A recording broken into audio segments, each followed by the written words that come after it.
Happy Friday to you, my friends, and welcome to 2 Minutes to Win It.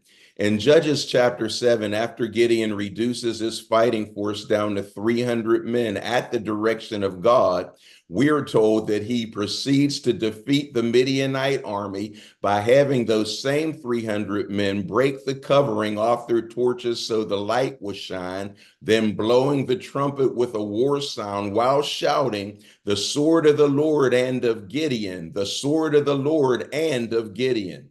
That's rich, my friends. I find that particularly pertinent to me personally because one of the greatest spiritual lessons that I've learned is that when we're pursuing God, we need to cooperate with God.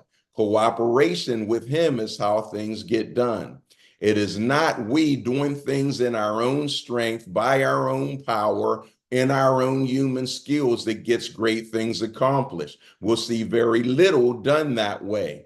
We likewise are not going to see much accomplished while we sit around whining and crying for God to do something, for God to pour out His Spirit, for God to stretch forth His hands. These are mighty prayers, but they're not going to accomplish much if we're just sitting around doing nothing, waiting and watching for God to do those things.